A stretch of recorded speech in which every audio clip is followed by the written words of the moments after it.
There has to be some common sense. Yes, sir. They have the car stopped at 10th and Ranch, Michael Byler. We still don't know who pulled the trigger.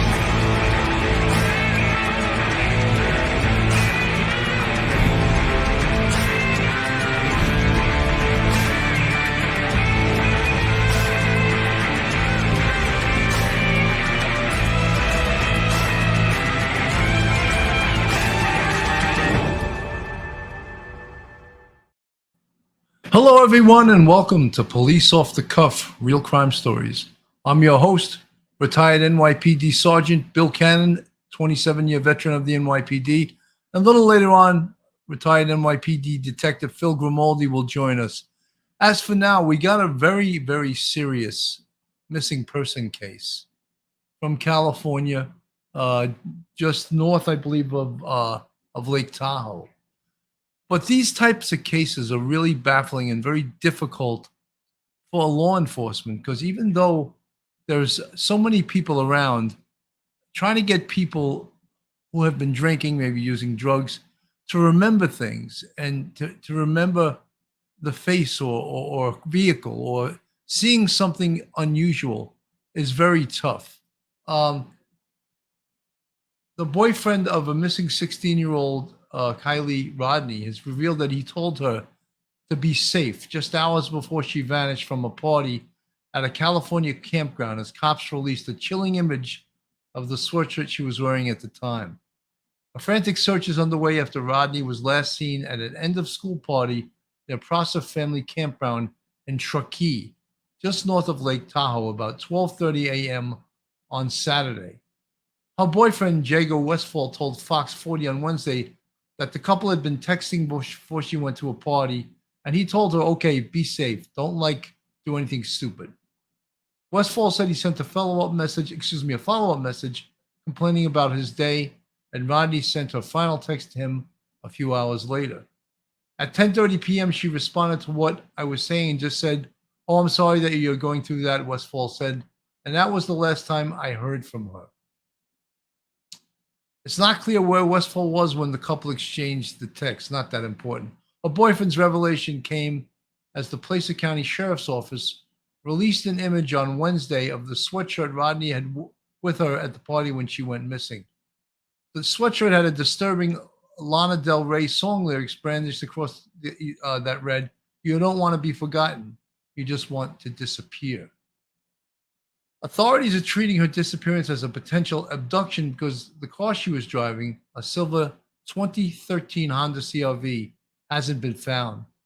Rodney's cell phone has also been out of service since the party, according to the sheriff's office.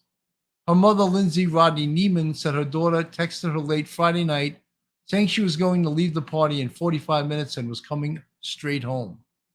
I told her to be safe, that I loved her, and she said, okay, Mom, I love you too. Rodni-Nieman told ABC News earlier this week she never came home. The distraught mom reported Rodney missing after she woke Saturday morning and realized the teen wasn't home. I called her and sent her text too, and she didn't answer, Rodni-Nieman said. That's when I knew something was wrong. Rodni-Nieman said it was extremely out of character for her daughter not to respond to her text messages. This is a very difficult case because this seems to be out of character for this young girl. There were over 300 young people at this sort of, I guess, end of the year party.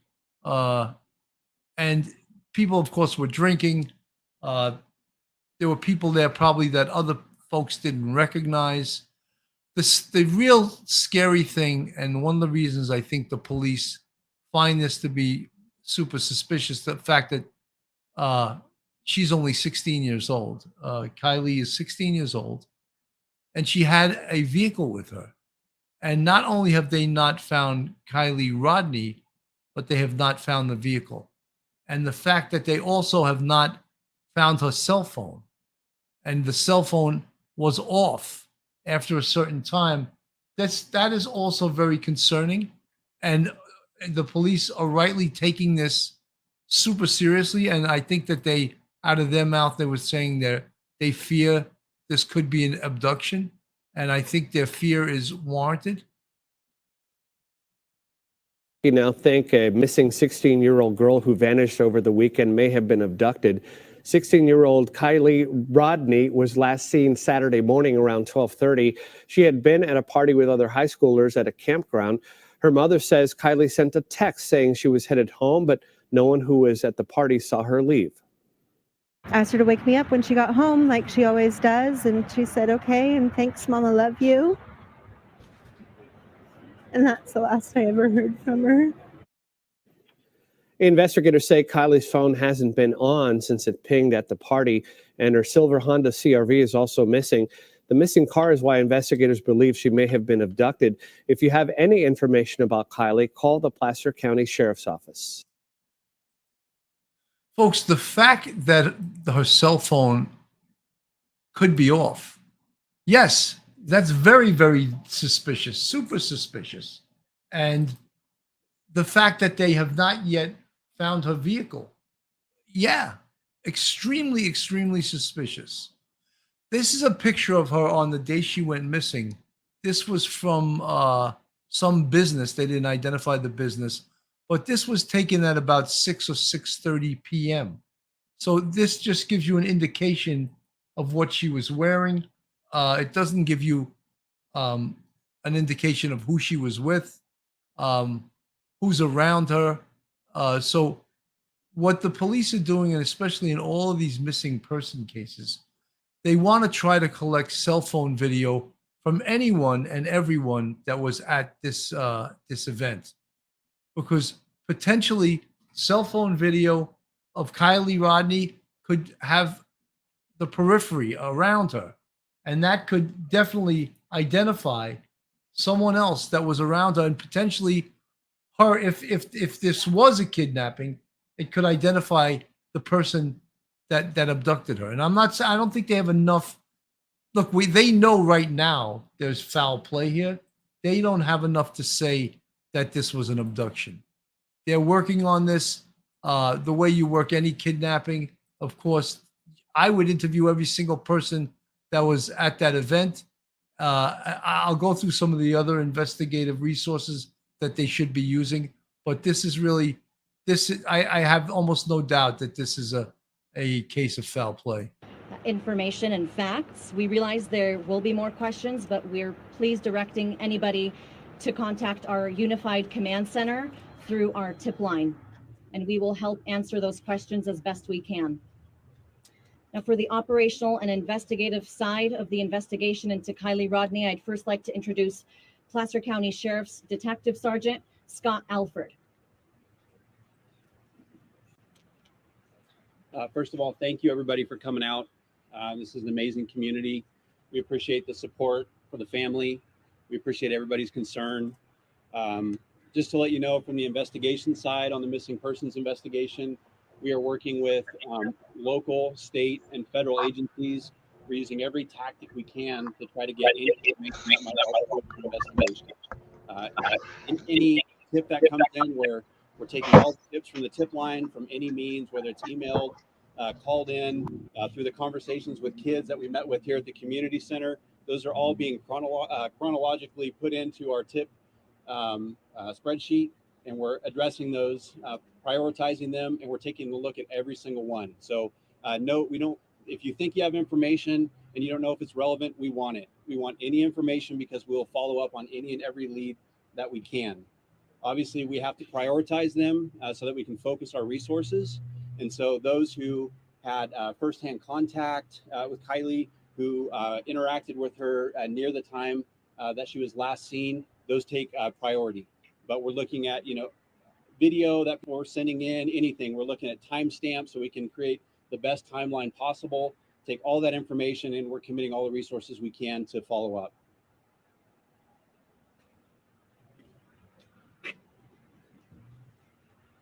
Thank you. Next, I'd like to introduce Nevada County Sheriff's Office Sergeant Hack, who will be speaking more on the search and rescue efforts surrounding the search for Kiely. Thank you. Sergeant Dennis Hack, Search and Rescue Coordinator for the Nevada County Sheriff's Office. I want to let you know at this time we have over 16 agencies involved in our search effort. In the field right now, we have over 100 volunteers Those volunteers are searching on foot. We're using canines. We're using vehicles, including motorcycles, UTVs, Jeeps, and such. We're using air assets to assist in the search, and we're also searching on the water using boats. As of this meeting right now, we've logged over 1,500 man hours in our effort. We received information on Saturday of the initiation of the missing persons report. We moved into a unified command with Placer County and started conducting a search and rescue operation in Nevada County. Throughout Saturday and Sunday, the incident was handled by Placer County and Nevada County. As the event expanded, we reached out to partners at the state level and also federally to assist us in the search. You know, folks, I don't like when they go over how many partners they have, how many searches they've done. Every search, especially a suspicious search like this, one of the most important things they have, they need a tips log, tips from the community. And they need to have that 800 number or 1-800-577-TIPS, whatever number they use in their jurisdiction, because tips are going to be very important in this case. The other thing that really scares me a little bit about this case is that A, her cell phone was turned off, and B, her vehicle hasn't been found. Those are two bad indications of potentially foul play. And so far, no one has seen her since you were talking Saturday morning at 12:30 a.m. was when she was reported missing. I don't think anyone has seen her or spoken to her since 10:30 on that Friday night. So this apparently, when you talk to her mom, and her mom is the reporter, this is very much unlike her. There's her mom, of course, a heartbroken mother. This isn't her typical behavior. She calls in, she texts in. Her boyfriend was not with her at this location. So what does law enforcement have, and where do they go from here with this case? Obviously, they got aerial searchings. They should probably have drones up in the air. I think they had 2 helicopters up in there. It's disheartening right now that they have not yet found her. It's extremely disheartening and leads me to believe that there is definitely some foul play here. But we got to just keep all the people that were at that event. I believe there was over 300 young people there. Most of them probably were drinking or doing drugs of some sort. That doesn't matter. The police are not concerned with that. What they're concerned with is finding Kiely and having people come in and surrender their cell phone video. That is so important. That's how they caught the Boston Marathon bombers, and that's how they're going to catch whoever did this. How about also someone that was there that maybe was older than the rest of the kids? Someone that looked out of place. Was that person or persons viewed by a lot of people there? Could that person be the person that abducted Kiely, if in fact that occurred? But right now we're talking, this is not looking good. This is not, nothing has shown up. Her cell phone hasn't shown up, her vehicle, and of course not her either. So how about, I don't know specifically the terrain of this area. How about pole cameras, vehicle cameras, red light cameras, surveillance cameras that are out there, surveillance cameras that are in businesses around there, truck stops. All of those things they're voluminous to check and a lot of work to check, but they have to check all those things. Phil, what do you think? Well, first, I'd like to just apologize to everybody for coming on late. I thought we were going on at 8:30. My timing was a little off. But, Bill, it's so funny how you and I think alike, because I wrote down in my notes before we went on the air, cameras, cell phone, interviews of witnesses. You went over several of those things already. Social media of the victim. That's what I'd be looking at to see if there was plans to go somewhere else. Maybe there was someone stalking her on social media. I think that's a particular one that I'd really like to look at. Again, you hit some real great points. Responding to this thing initially, if I was on the scene, I'd want to do a complete search of the area, meaning the location where this party was being held. 16-year-old kids, 18-year-old kids, whatever it is, that age group, they tend to take pictures of everything. When I go out to dinner with my children, my wife too, they're taking pictures of everything, video. People are doing TikToks in the background. So again, that's very, very important. I think that's the key to this, is going to be social media, video of people that were at the party, any videos they took. And then obviously, like you pointed out, Bill, if there's traffic cameras, pole cameras, any type of surveillance systems, Ring doorbell cameras in the area, we want to see about if they could figure out about the time that she went missing, who left the area, things like that, indicators like that. Again, the suspiciousness of the fact that the phone seems to have been turned off, very suspicious there. Major red flag, Billy. I agree with you on that. Again, it does appear that there is some type of foul play here, since she didn't have a history of running away or anything like that, or losing contact with her family. I'd also like to find out from friends, interviewing her closest friends. Did she use narcotics?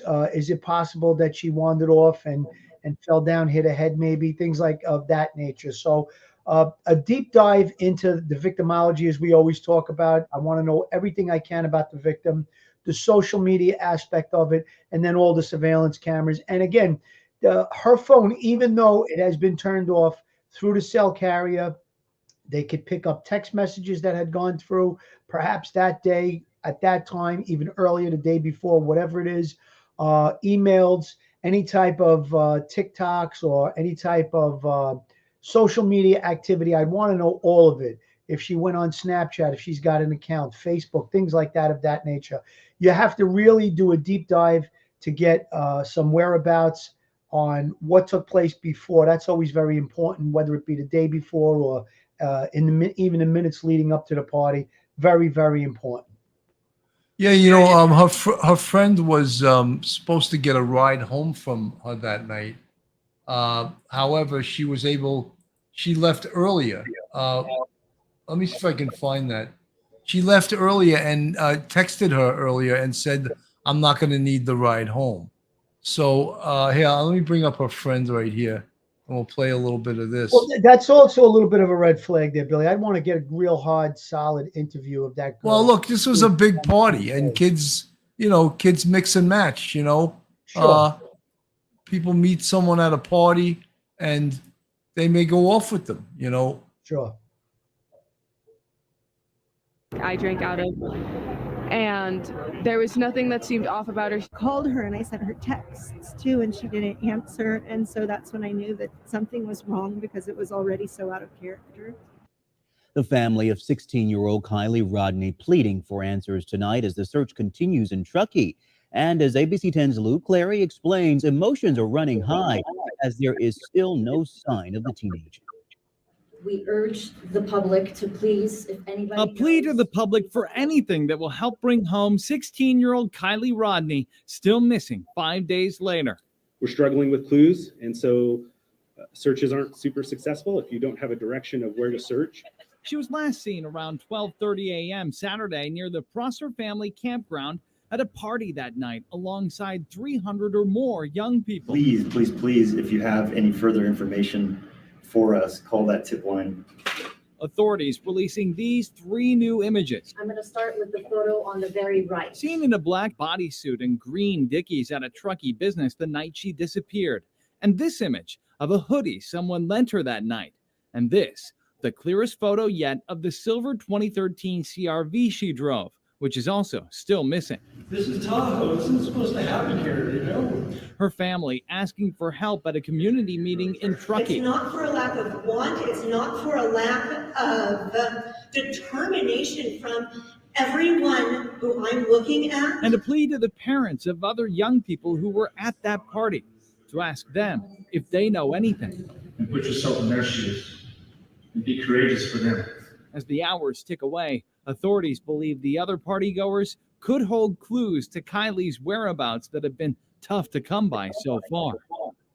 We certainly hope so. And, Luke, people have been asking, why did they not declare an Amber Alert in this case? Yeah, that's a question that we actually posed to Placer County Sheriff's Office. They say that it met 3 of the 4 conditions for an Amber Alert, but they say that there's no evidence that she was abducted. And that's why this case falls short of that Amber Alert, Chris. They don't know for certain that she was Right. abducted. They think that she might have been. In this case, And they they're can't find her investigating, car. right, exactly. And they're investigating as though it were an abduction, but they said that they do not have evidence that shows that specifically. It's something we are going to continue tracking. We are hoping for a positive solution here. She was having.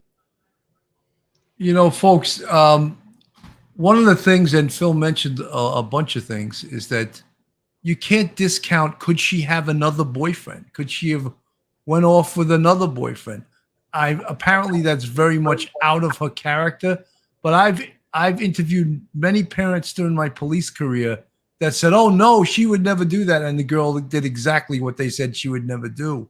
So you just got to keep, and one of the things that I always like to do in an investigation, there was 300 people in at that party. I'm going to interview every single one of them. I'm going to find every single one of them. Someone knows something. The answer is there. And I'm going to try to find every single one of them. Now, we got a little bit of a handicap because we don't have her cell phone. And of course, a cell phone with the contents of it, a cell phone is a built-in GPS. How about the Honda? Does the Honda maybe have its own built-in GPS? Maybe it does not, because, or are the police not telling us everything? Another thing I would be looking for are license plate readers. Has the car passed some locations that have license plate readers that can identify the car was moving? We got the car moving on this road at this and that time, but we don't have any of that information right now. Again, the tips log, you got to keep working. This, in the beginning, you have to work the hardest and not give up. Of course, Billy. One of the things that you brought up, and I'm going to expand a little bit on it, the Department of Transportation in New York City, there's cameras all over New York City, and all you have to do is punch in the license plate, and it'll tell you different locations. It's been used a lot in disappearance cases recently. As a vehicle travels, it gives an exact date and time that the vehicle went through the intersection. So that might be something worth looking into. Even though the cell phone is turned off, you brought up something that she could have someone else in her life. That's going to be very important. I would look at the messages on that phone. That's going to be very important. It's going to have to go through the cell phone company, but in a situation like this, where a young girl is missing, it's a matter of life and death. As the hours tick on, they could probably get an emergency subpoena, get those records a lot quicker than normally.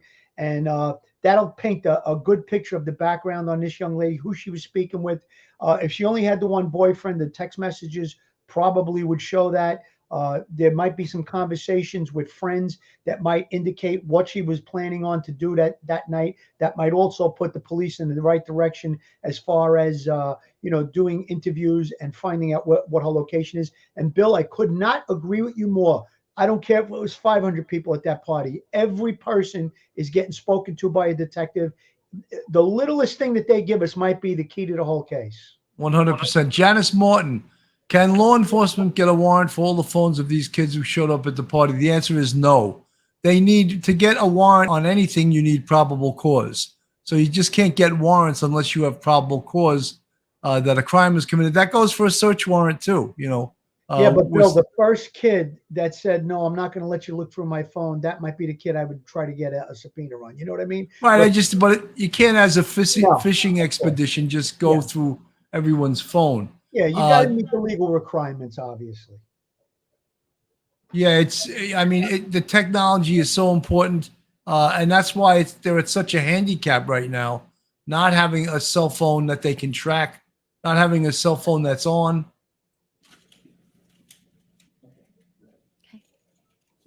Good afternoon. My name is Angela Musallam. I'm the Public Information Officer for the Placer County Sheriff's Office. Before we begin, we'd like to remind everybody that we are limiting each reporter question down to 2 questions, please, for the interest of time. We really need to get our first responders back out to the search to fulfill their mission to help find Kiely. I'm joined today by multiple law enforcement agencies who we are assisting and who are assisting us. That includes the Nevada County Sheriff's Office. I'm not hearing that too well, so if I'm not hearing it, I don't think you guys were hearing it too well. So I can't imagine what this family must be going through at this point. This is just terrible. It's giving me flashbacks of Gabby Petito and Summer Wells. It's just unbelievable. Here we go again, you know, Bill. Yeah, no, it's outrageous. I just want to play a little bit of this. Bill, is my audio coming through okay? No, it's very low.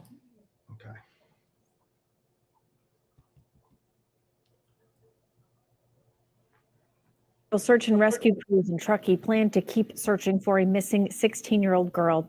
Kiely Rodni was last seen early Saturday morning at a high school party at a local campground. Her silver Honda CRV is also missing, and that's led investigators to suspect she may have been abducted.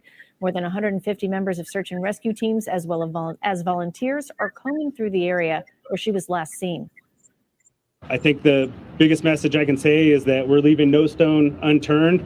We're really working as hard as we possibly can. Teams are tired, much like the family, and we're trying to do our best so that we're supporting the family.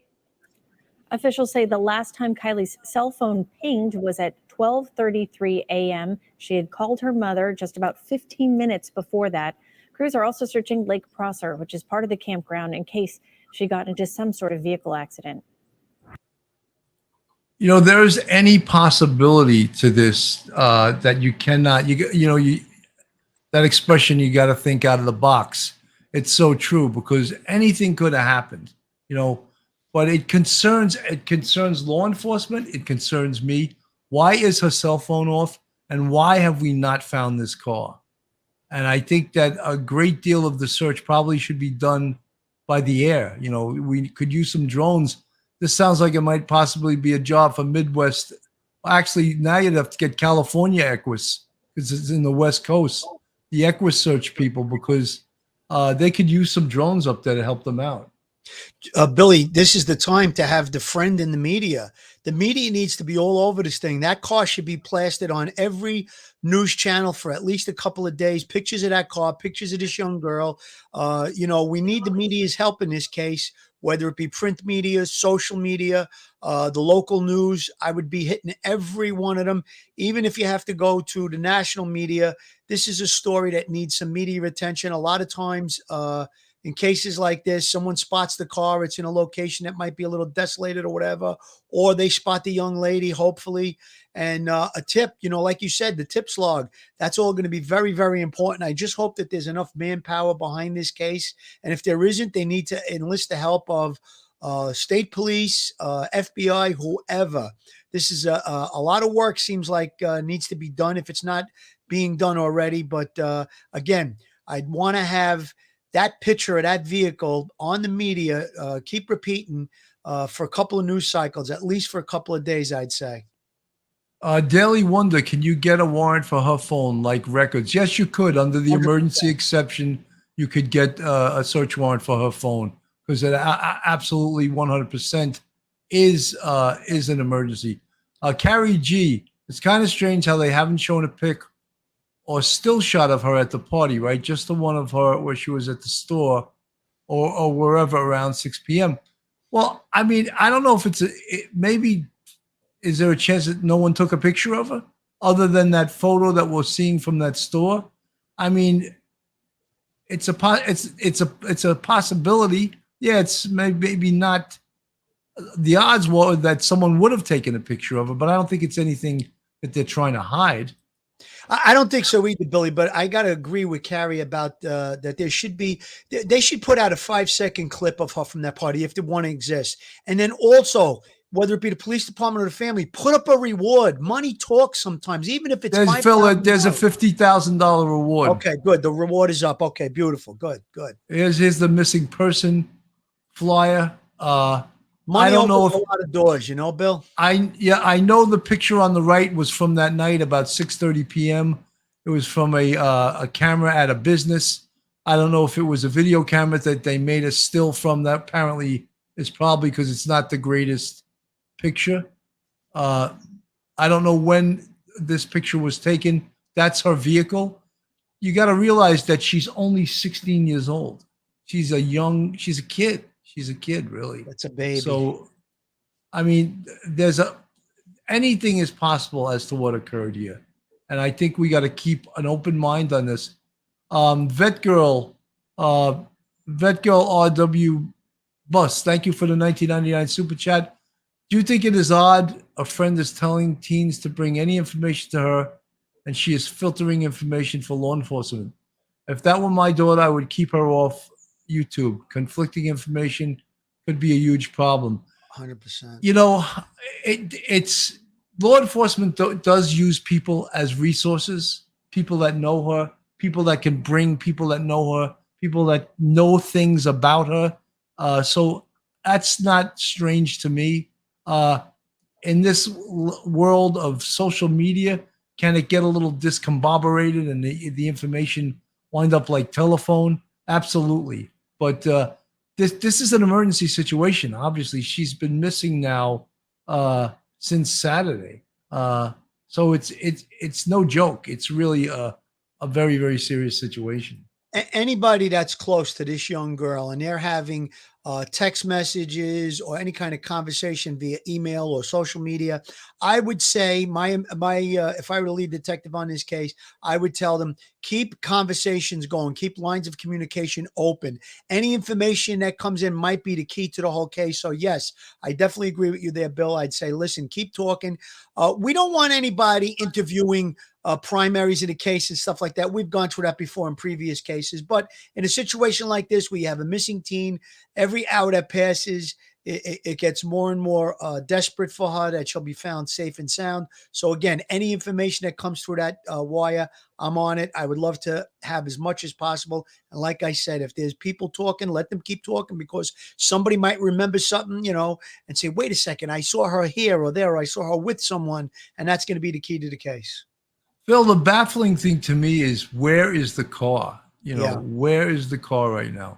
The car hasn't shown up. We understand the cell phone is off. The car is baffling to me. Is it in someone's garage somewhere? Is it hidden off the road somewhere? I mean, they did check the lakes and stuff to see if maybe she had a vehicle accident and the car was in the lake, but I don't think they've been successful in locating it yet. But that is baffling. Hundreds of people. That's what we were talking about before. I want to interview every single one of them, and that's one of the reasons cell phone footage is so important. Because when someone says, I wasn't there, and you got a picture of them there, then you can drag them and say, who is this? And, let them know, stop the bullshit. All right. I know you were there. What are you hiding? I mean, that used to happen all the time. When I would go to the scene of a homicide, I would sometimes photograph the crowd because, absolutely, Billy. And, a couple of days later or a day, the guy would say, I wasn't even there. And I'd show him the picture. There you are, right in the crowd there. Yeah. And one other thing too, Billy, these kids are going to be reluctant to talk to law enforcement because of possible drug interaction, who is marijuana, pills, whatever. But I would make it very, very clear. I'm not here to investigate narcotics or narcotic sales or anything like that. I'm here to investigate a missing person that could have met with foul play. Let's get that point across. That's one of the things to open the lines of communication up with whoever was at that party. But great point, Billy. So you heard that some people from other towns came, and this made the girls very nervous. There was some very aggressive guys there. We've had those type of things happen in the city where a group of people, say from one area, would have a party, and it would get out on social media. And next thing you know, there was hundreds of people there, and many people that didn't know each other. And that's when the danger comes in at these. Do they call these rave parties or something like that? There's jump up, there's raves, jump ups. Yeah, I'm showing my age, but so that these type of things can be very dangerous. And you heard these girls saying they were approached by a bunch of guys they didn't know. So the possibility for something egregious to have occurred is very real. Billy, that interview right there, I'd be targeting, trying to identify. She said in the first 5 minutes she was approached several times. I'd be trying to identify who those people were, those guys. And I think that might be the key to the whole puzzle. I'd want to know their whereabouts. I'd look through their cell phones, hard interviews. Those people that were aggressive are going to be key to the whole thing. And again, as the reporter stated, I said it right before the reporter, the fact that there was possibly illegal drinking, underage drinking, whatever, and narcotics use. That's really not what we're here for. We're here for to safe return of Kiely, and to find her whereabouts. And again, if I have to get tough with people on the narcotics route to get them to talk, then I'll do that too. But really, I want cooperation from everybody who was at that party. And let's find out where she is, when she left, and what happened to her.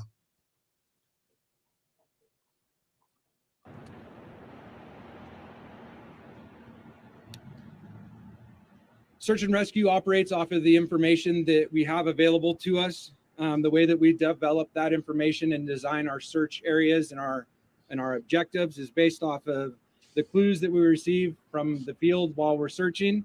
And the second way that we receive our information is through the development of the investigation.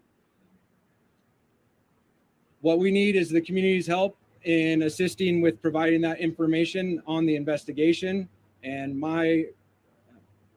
what I would encourage you to do is, if you have that information, we need the information from the community. We need you to take advantage of that tip line and provide us with additional information. You know, Phil, one thing, and you said it before, one thing I'm seeing a lack of is media. I'm not seeing the media on the scene. The media should be on the scene. They should be showing their presence. They should be getting her photo out there. They should be getting her car out there. I mean, we've seen it. Look, I'm still wounded by that case of Gonzalo Lopez. And that was that escaped inmate in Texas that killed the family of 5. I mean, horrendous. And the media was partly to blame for that they didn't stay on that case. And they were their own public relations people. I'm not blaming the folks from this county sheriff's office, but they need to get the media on the scene here. They absolutely do. Thank you.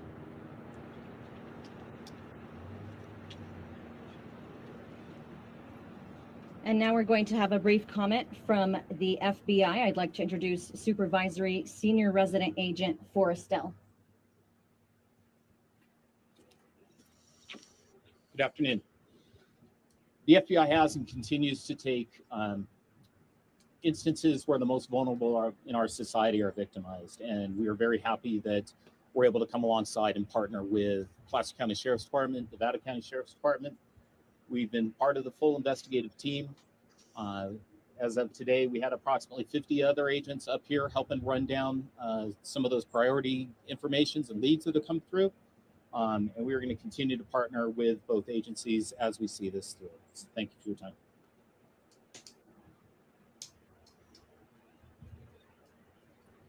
Now I'd like to introduce Placer County Sheriff's Captain Troy Sander and Nevada County Sheriff's Office Captain Sam Brown, who have both been in charge of the Unified Command since we have learned of Kiely's disappearance. Folks, someone actually in the chat came up with a really brilliant thing, and I don't know much about this. He probably knows more than me. Jaguars hooligan, time to run geofencing to identify all the cell phones in the area and cross-reference against RSAs. What he's referring to, they have the technology at a specific time to run all the cell phones in the area of a very specific area at a specific time. That is a lead. It's technologically, it's the highest level of tech you can get, but the FBI's on board, so they can pay for stuff like this. And that's a cell tower dump, Bill. Yeah, Jaguars hooligan. Thank you for that suggestion. Yeah, the only problem it could be is that there could be thousands and thousands in the area. But again, if you have a narrow time, if you have a specific time, you could go 2 minutes before, 2 minutes after, and narrow it down, and then you'll have a complete list of everyone that was in the area. Well, 12:30 a.m. on Saturday was the last time her mother heard from her. That might be a good time to start that cell tower dump. Well, I would start it from right around that time until the time the phone went off. When the phone shuts off or the phone stops working, whatever it is, I would definitely make that the window, I think you're right. Good afternoon, everybody. Sam Brown. I'm a captain with the Nevada County Sheriff's Office. First off, I really just want to say thank you for the partnership that we've had in our unified command. Placer County is always a great partner and helps us out quite a bit and is able to help us expand in abilities of what we can do in a situation like this. I mean, there's so many agencies to list realistically, but Truckee Police Department, CHP, the FBI, I mean, the list goes on, and we have a lot of people that are here giving support and folks in the field. Between our 100 or 150-ish law enforcement officials, we have about 100 searchers in the field and people such as yourselves that are coming out and providing all the community support. That's really what's going to be needed to help to hopefully find some clues or some solutions on where we're at and how do we move forward. I think the biggest message I can say is that we're leaving no stone unturned. We're really working as hard as we possibly can. Teams are tired, much like the family, and we're trying to do our best so that we're supporting the family. We've tried to meet with them regularly and make sure that they have our contact information, and we're trying to be as transparent as possible and continue on in our investigation and our search. Again, I just really want to thank everybody for the partnership, and that we're going to continue working throughout this process and hopefully come up with some positive news that we can bring back to all of you. Thank you. Troy Sander, Placer Sheriff. We're all here for one reason, and we appreciate the community support. We care. Many of us are parents. We're involved. We're committed, and we will stay committed. I want to reiterate our relationship with Nevada County Sheriff's Office, the FBI. We really appreciate their help. They've come in to help us streamline this process, make it more efficient, make sure we're doing the right things based on best practices. So thank you very much to them. I'd also like to thank the California Highway Patrol for allowing us to house our operations center here, for one, to be close to the Truckee community, more importantly, to be close to the family. So I leave you with a point that I want everyone to know. There's a lot of information coming out there, and a lot of people are asking questions. If you have to ask yourself whether or not you should share some information about what happened, you've already answered the question. No information is too small. Every piece of information we're going to put together to build a puzzle, to continue to push forward, to allow the machine to turn. We're not going to back down. We're 100% committed, and I appreciate. You know, the captain's doing the right thing. He's asking for help from the public. They need information from the public. Kimberly Myers, welcome to the Police Off the Cuff YouTube family. Thank you so much for joining up with us. We could use all the support we can get. Phil, I think it's time to do the Joe Murray. The monologue. Yeah. Joe Murray, attorney at law. Have you found yourself in a jam? Are you in need of legal counsel in the New York area? Do you need a victim's advocate? Excuse me. Joe Murray is your man. He's not only an experienced trial attorney, he's also a retired 15-year member of the NYPD. He literally knows both sides of the fence. His website is jmurray-law.com.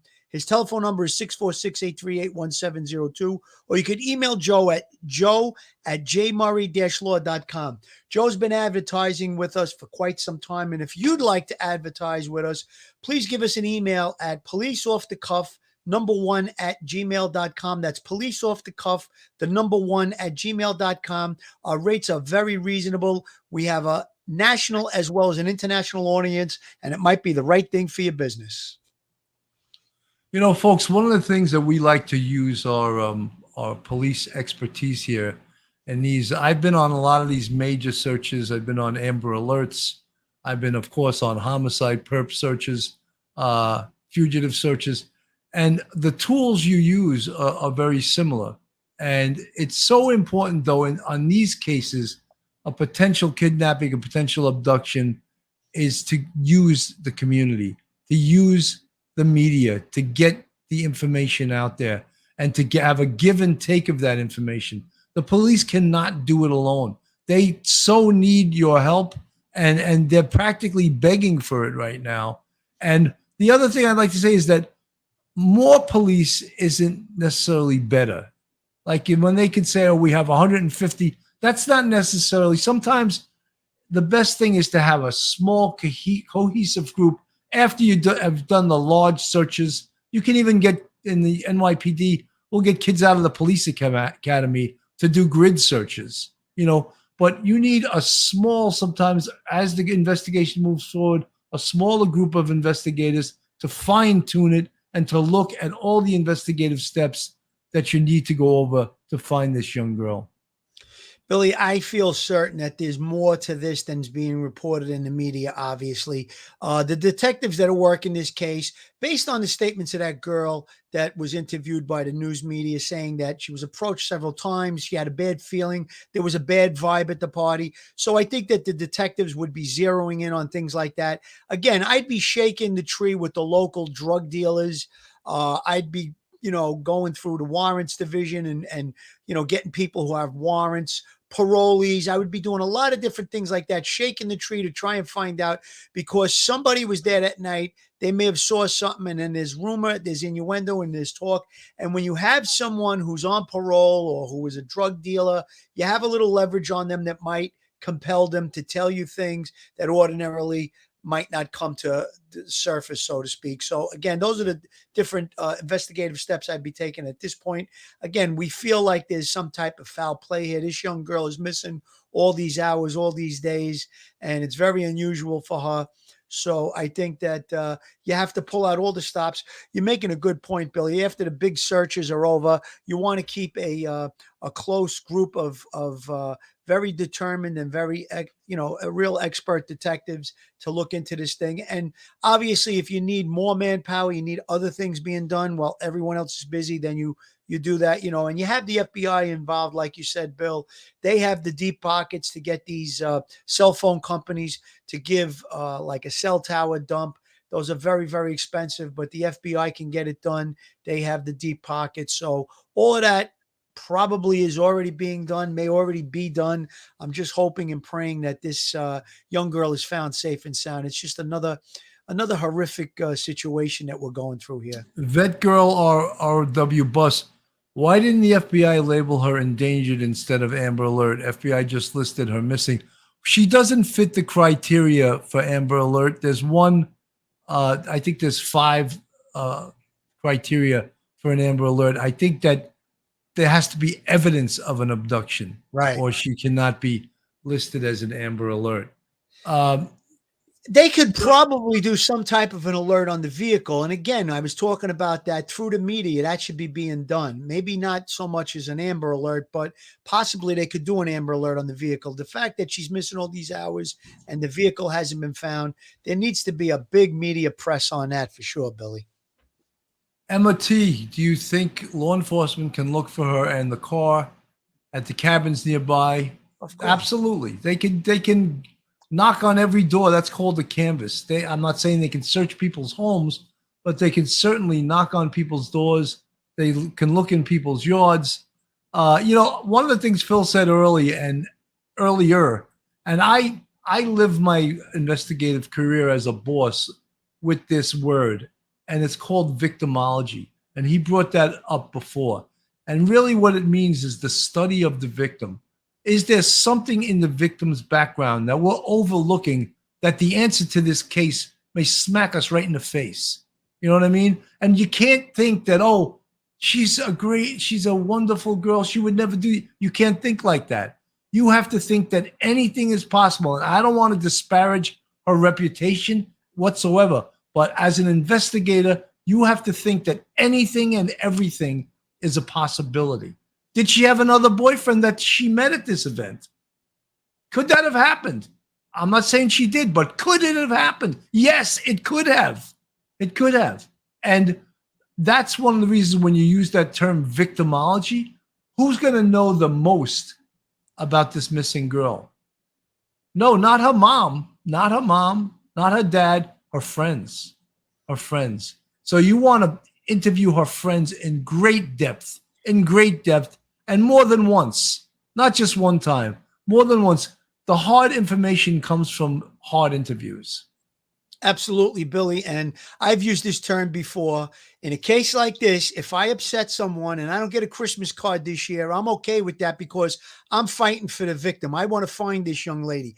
And you brought up some really good points there too, Billy. And even we don't know what her home life was like. Maybe there's a father or a stepfather or a brother or friends of the brother. I'd be looking in that direction too. I want to eliminate everyone close to her from the start. I want to work my way from the victim and move outward on a case like this. When we come to a dead end with whether she left the party, she didn't leave the party, we don't know. Then we got to start somewhere. So we start close to the victim. We get as much information as we can from friends. Like you said, the hard interview with the friends. The friends might be the key to the whole thing right there. But I also want to know about her family, her close relationships in her family. Was there family disputes going on? Was there some type of child abuse in the past? All of those things have to be looked like. And again, these are hard questions, but I would explain to the family, I want to find your daughter, and these are the questions that I need to ask, and we can eliminate these things, get them off to the side, and we can move forward to find your daughter. And again, like I said, I've said it before, I don't get the Christmas card. That's okay.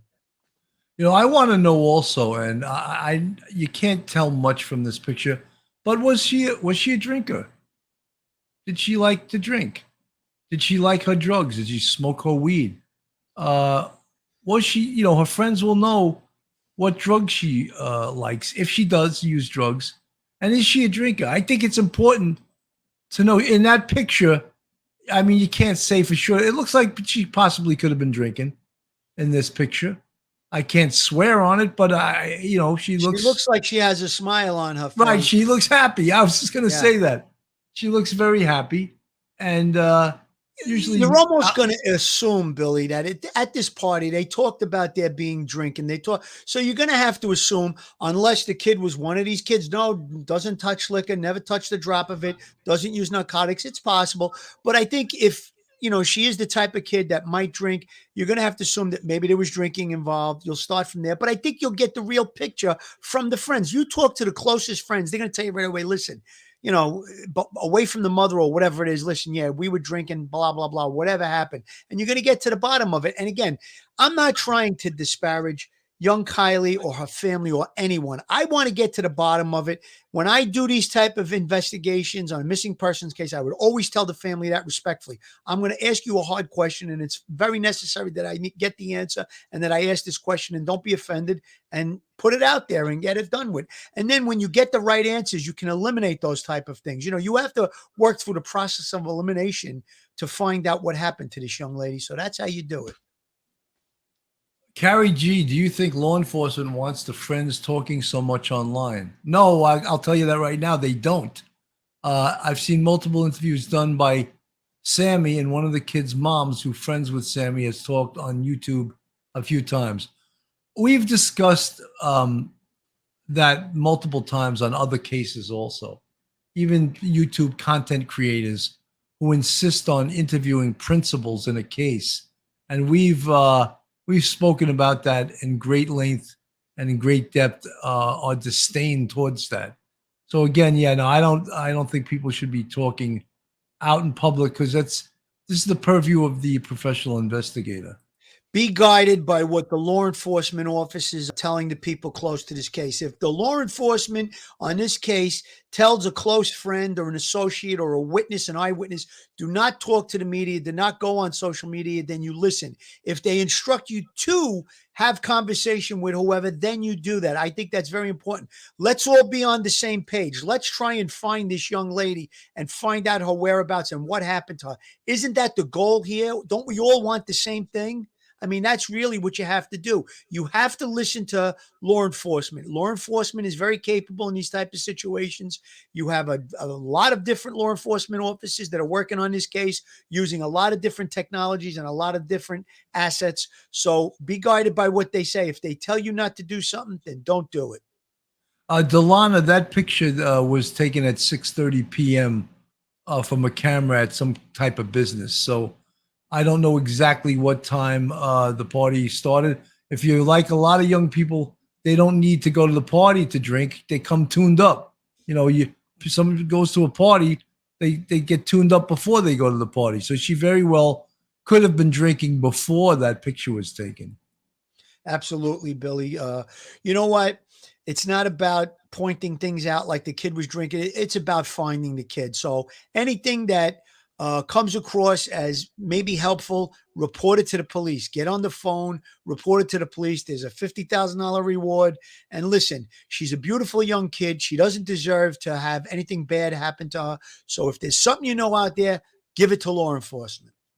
In no way am I indicating that, because she was drinking, that was bad. I'm just saying that lowers your inhibitions, and other things could have happened that might not have happened had she not been drinking. That's the only thing I'm saying. I'm not Of course, it makes disparaging you her vulnerable, reputation. of course. Look, I drank when I was 14, 15 years old, you know, and all kids do at this age, Billy. I mean, we're not going to yeah, fool yeah. I'm not ourselves. saying it's something that's that unusual. And Yeah. kids, that's why kids go to these huge parks and places they can hang out by themselves, you know, far from the eyes of adults, you know. Unfortunately, that's the truth that we live in this day and age. And we just want our kids to be safe. A lot of times parents will host a party and allow the kids to be drinking because something like this won't happen. There won't be strangers coming there and stuff like that. So again, I don't promote or condone underage drinking, but you and I both know it, Billy. It's going to happen. So again, we're not disparaging anyone. What we're doing here tonight is we're giving our professional law enforcement opinions on what is probably being done, what we think should be done. And hopefully, if there's a possibility that our broadcast gets to a person that knows something and reports it, I mean, nothing could be better in my eyes. It would be true professionalism and satisfaction from my standpoint that if something like that would happen. So let's just keep our fingers crossed and hope that we can get to the bottom of this and that this family doesn't have to go through another night of wondering where their daughter is or their sister or their friend. You know, who planned or who arranged this party is really not all that important, because these days parties, like Phil said, pop-up parties. Someone could just go on an internet site, social media site, and say, party 9:00 tonight at such and such a location. Right. And they can get hundreds of people to show up at this party. It's not like when we were kids, guys. And I know maybe you're not as old as me, but it's the world's a different place. And it makes it less safe that the world is like that. Emma T., what are your thoughts on the boyfriend and Sammy asking for the tips to come to them first before law enforcement, so they can see if the tips? I find that horrible. That No good. shouldn't. The tips should go right to a officer manning the tips log, and he logs them into a log, and each tip gets investigated by law enforcement. I don't care for that at all. I think it's a recipe for disaster. Well, if they're asking for tips to come through some social media site and that's impeding a very important investigation, I would get a hold of the social media site and ask for that person's account to be closed or blocked or whatever it is. That's not the way that this should go. It sounds like they're trying to circumvent maybe drug use or underage drinking or whatever. That's not what law enforcement is here to investigate. Law enforcement is here to find this young lady and find out her whereabouts, and that's it. They don't care about these side things. These side things are not important right now. What's most important is finding Kiely. Absolutely. Miss Ladybug, teens can be sneaky and do things behind parents' backs. My daughter, 39, and the stuff she now tells me still makes me want to ground her. Okay, you put grown her. Ground her. Makes her want to ground her. Ground her. I don't know if that term grounding is used anymore. Maybe it still is, you know. We use it in my house, Bill. Oh, that's good. You're grounded. That means you're not flying your airplane tonight. You're not going to get you're not going out. So folks, we're going to stay with this case. Just before we sign off, I want to say this Police Off the Cuff Real Crime Stories. If you're not subscribed to us, please go on our YouTube, hit that subscribe button. It's free. Hit the subscribe button, ring that bell, give us a thumbs up. And if you want to support us, we have a Patreon with 3 different levels, and you can join our Patreon, or like the people in the green font in the chat are part of our YouTube family. And we have 5 different levels on our YouTube family, and you can help support this podcast. Folks, this is a difficult case. I don't like what I'm seeing here. I don't like what's being presented to us. I've seen it before, and rarely in situations like this is there a happy ending. Billy, I just want to say that watching the video of the mom breaking down in tears, that was very tough to watch. I want to extend a prayer to that family tonight before I go to bed. I will say a prayer for this young lady and for this family. Anything that I said during the broadcast is stuff that we would try to do to get done. And it was some hard things that I said. It wasn't meant to disparage anyone or to upset anyone. But I think that these are the things that have to be done. And a lot of times when you come to a family member and you ask them a hard question, they're very eager to answer it. So that way, like I said, they're eliminated as being involved in something nefarious with regard to this young lady. And let's all keep this young girl, Kiely Rodni, in our thoughts and prayers and hope for her safe and healthy return. Absolutely. Folks, be safe. And we say our prayers for Kiely Rodni, that she returns safely. God bless, and we'll see you very soon.